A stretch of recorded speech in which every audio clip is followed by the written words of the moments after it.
ನಿನ್ನೆ ವಿಧಾನಸೌಧಕ್ಕೆ ಎಲಿವೇಟರ್ ನಲ್ಲಿ ಹೋದಾಗ ಅಲ್ಲಿ ಎಲ್ಲ ದೇವರುಗಳು ಫೋಟೋಗಳು ಹಾಕೊಂಡು ಎಲ್ಲ ಒಂದು ಹಾರ ಹಾಕಿ. ಓಕೆ.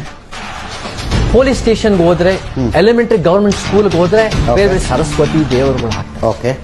ನಿಮ್ಮ ಮನೆಗಳಲ್ಲಿ ನೀವು ಖಂಡಿತ ನೀವು ಪೂಜೆ ಮಾಡಕ್ಕಾಗಿದೆ. ಇಲ್ಲಿ ಯಾಕೆ ಸರ್ಕಾರಿ ಶಾಲೆಗಳಲ್ಲಿ, ಸರ್ಕಾರಿ ವಿಧಾನಸೌಧದಲ್ಲಿ ಇದೆ, ಅದು ನಾವು ಒಪ್ಪಲ್ಲ. ಸೊ ಇವಾಗ ಇದು ಆರ್ಗ್ಯುಮೆಂಟ್ ಚೆನ್ನಾಗಿ ಹೋಗ್ತಿದೆ. ಹಂಗಿದ್ದ ಮೇಲೆ ದೇವಸ್ಥಾನಗಳನ್ನು ನಡೆಸೋದು ಸರ್ಕಾರದ ಕೆಲಸ ಅಲ್ಲ, ದೇವಸ್ಥಾನದ ಆಸ್ತಿಗಳ ಮೇಲೆ ಕಣ್ಣು ಹಾಕೋದು ಸರ್ಕಾರದ ಕೆಲಸ ಅಲ್ಲ. 40,000 ದೇವಸ್ಥಾನಗಳನ್ನು ಸರ್ಕಾರದ ಆಸ್ತಿಗಳು ಗೌರ್ಮೆಂಟ್ ತಗೊಂಡಿದೆ ಅಂತ ತಮಿಳುನಾಡಿನಲ್ಲಿ ಹೋರಾಟ ನಡೀತಿದೆ. ದೇವಸ್ಥಾನ ದುಡ್ಡು ದೇವಸ್ಥಾನಕ್ಕೆ ಬಿಟ್ಬಿಡಿ, ದೇವಸ್ಥಾನ ಜಮೀನು ದೇವಸ್ಥಾನಕ್ಕೆ ಬಿಡಿ. ದೇವಸ್ಥಾನದ ಆಡಳಿತಕ್ಕೆ ನೀವು ಇನ್ಯಾರನ್ನ ಕರ್ಕೊಂಡು ಬಂದು ಸಿಇಒ ಮಾಡಿ ಅಲ್ಲಿ ಬಿದ್ದಂತ ಹುಂಡಿ ಕಾಸ್ನಲ್ಲಿ ನೀವು ಪೊಲೀಸರಿಗೆ ಸಂಬಳ ಕೊಡ್ತೀವಿ, ಆದ್ರೆ ಪೊಲೀಸ್ ಸ್ಟೇಷನ್ ನಲ್ಲಿ ಫೋಟೋ ಇರಬಾರ್ದು. ಈ ಆರ್ಗ್ಯುಮೆಂಟ್ ಯಾಕಿದೆ? ಡಬಲ್ ಸ್ಟ್ಯಾಂಡರ್ಡ್ ಅಲ್ಲ ಇದು? ಗವರ್ನಮೆಂಟ್ ಆಫೀಸ್ಗಳಲ್ಲಿ ದೇವರ ಫೋಟೋಗಳಿಗೆ ಜಾಗ ಇಲ್ಲ ಅಂದ್ರೆ ದೇವಸ್ಥಾನಗಳಲ್ಲಿ ಗೌರ್ಮೆಂಟ್ಗೆ ಜಾಗ ಇಲ್ಲ. ಒಪ್ಕೊಳ್ತೀರಾ ಈ ಆರ್ಗ್ಯುಮೆಂಟ್?